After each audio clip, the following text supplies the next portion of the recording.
Hi, so today I will be discussing Claudia Rankine's Citizen, an American Lyric. I will be going into her work and all the different pieces of art and literature she shows throughout the book.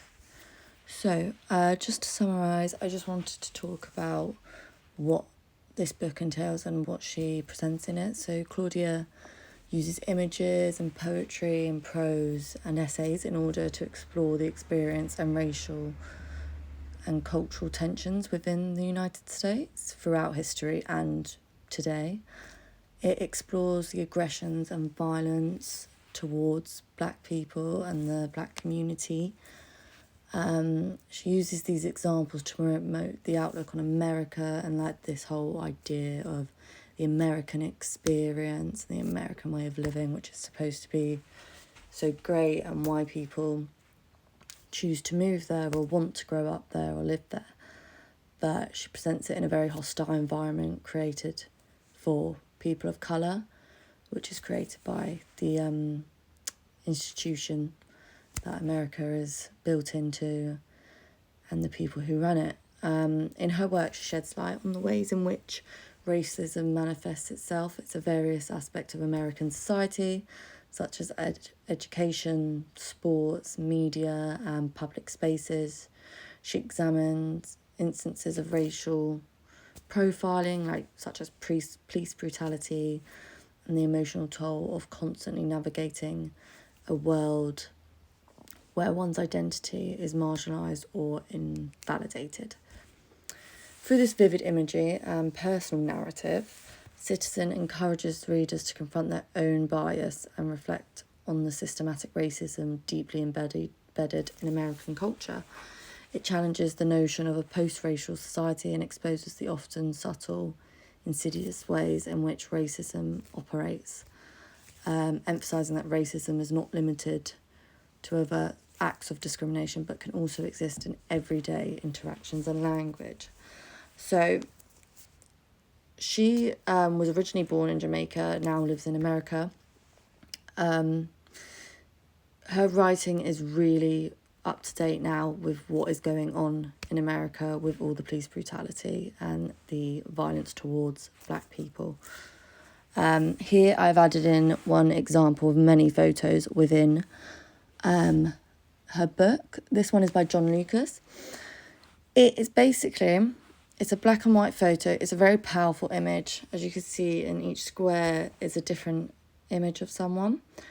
I found this one the most, just capturing, due to it reflects the chains that Black people are bound to in America in everyday life. And what I love about it the most is it almost looks like it's not from this time and it's not up-to-date photos, but a lot of them are.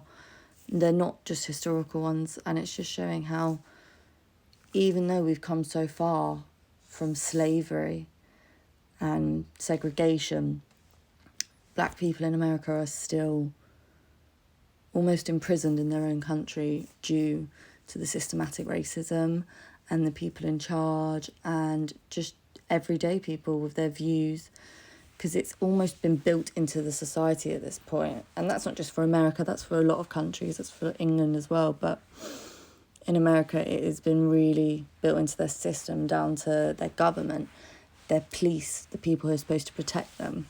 And I will talk about that a bit later with the example of George Floyd and how this book is more relevant than ever. I would like to mention, I didn't add the photo in, but there is another photo which is really powerful in her book, which shows it's a symbol for Serena Williams and the racism she's had to experience in her life, not just as a person of colour. She also had to experience it due to being a female.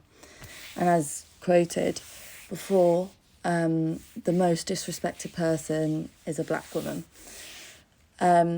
It's just represents and shows all the fight she had to do to get where she is in a male-dominated field, and particularly a white field. So yeah, here is another example I chose. This is just a part of a poem from the book. I found this one the most interesting because there's a lot of dark imagery in it and a lot of quotes to darkness and black tarred streets. And it's just quite a lot of dark imagery, and I just thought it was a really good aspect of how it must feel to live in America in such a society. I'm going to read a little bit for you now. So it starts out saying, "You are in the dark in the car, watching the black tarred streets being swallowed by speed. He tells you his dean is making him hire a person of colour when there are so many great writers out there."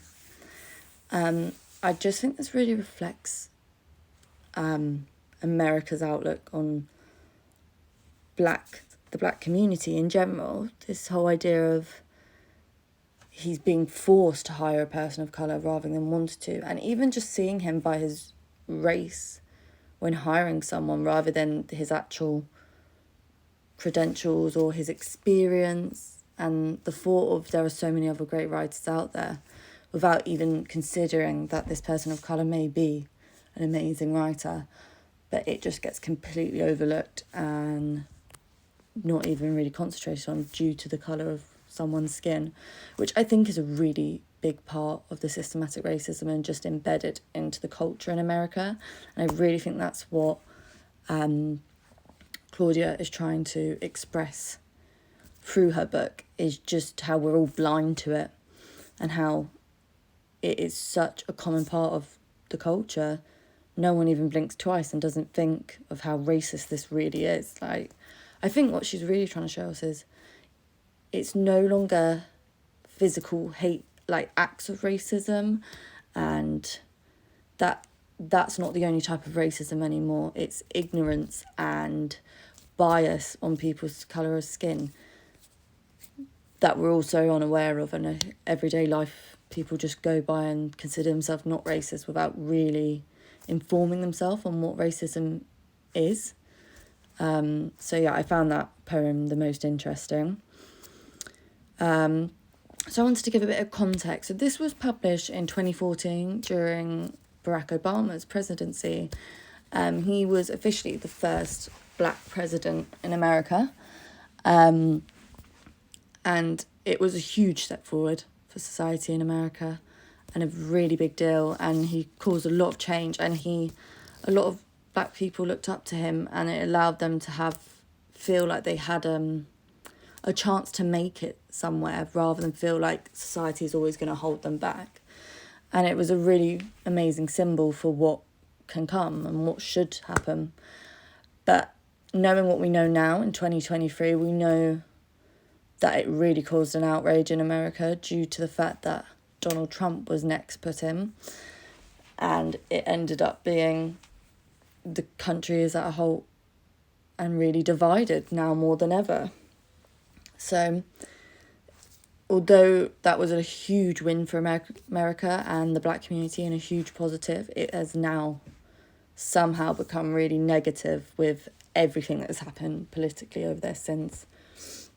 Claudia is originally from Jamaica, and she has several pieces of literature published, but The Citizen is viewed as her most thought-provoking piece, which I can understand, as I think it is one of the key parts of America, this discrimination and this separation due to just skin colour. I think people really relate to her work in The Citizen because she doesn't just give like a historical background. She really gives everyday life racism and relatable racism and a real actual outlook of how it has become over there. So yeah, I think her writing is really perfect to describe how it must feel to live in such a segregated society still, and so many things separating people.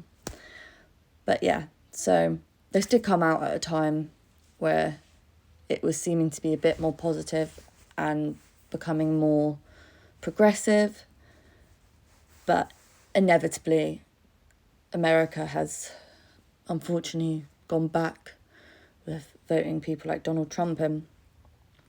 So next, I want to look at how it had been perceived with some critics.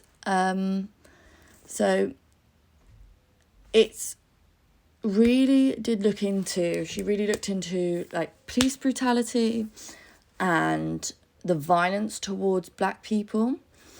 And I think that is more important than ever now, especially after 2020 with the George Floyd death due to police brutality, where we all witnessed during lockdown a black man, be killed by a police officer simply with no evidence of what he had done, and he rested his knee on his head, on his neck, so he was getting nowhere. And that really caused a huge movement, not just in America, but all over the world.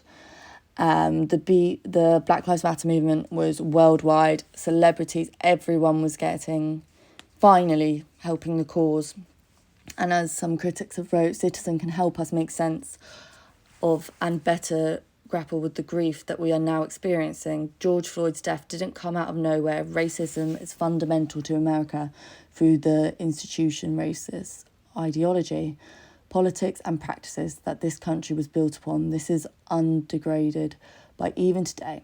His death was not a wound, but rather a rupture, the wound that has always been there. So I think that's a really good criticism on how this isn't new. And although George Floyd's death almost acted like a catalyst and kick-started a big movement, it has always been there. And it unfortunately took someone's death to be promoted online for people to finally start acting on it. Another critic that I put in here was An American Lyric remains a timely, even urgent meditation on race, violence, racism, art and meditation. In a moment when police brutality, killings of African Americans have spurred widespread anger, protests and debates, and when the world of poetry has been focused on issues of race and privilege. So police brutality has always been a huge part of the system in America. But yeah, so then finally, I wanted to look at what does this mean in reference to This Is America. After reading the text, we grasp a better understanding of how America really is through her poetry and through all the famous people that are trying to get further in life. We really see how the systematic racism holds them back. After reading the text, it may not be the greatest country like it's promoted as and it's seen to be. Well, unless you are a heterosexual white male, you'll be faced with injustice, particularly for the black community. Overall, Citizen provides a critical perspective on the USA by offering an unfiltered examination of experiences of black Americans and compelling readers to engage in the conversation. It really did kickstart a huge conversation with all her imagery, and I think I didn't get to talk much on it earlier, but that image for Serena Williams, she is she's an idol, she's an icon for young black girls everywhere and young black people everywhere. But she had to go through so much discrimination and so much held her back. But she's still there, she's still winning, she's still the top of her game. But unlike a white girl trying to succeed in tennis, she had all these boundaries put in front of her. And that is just really what America is for black people.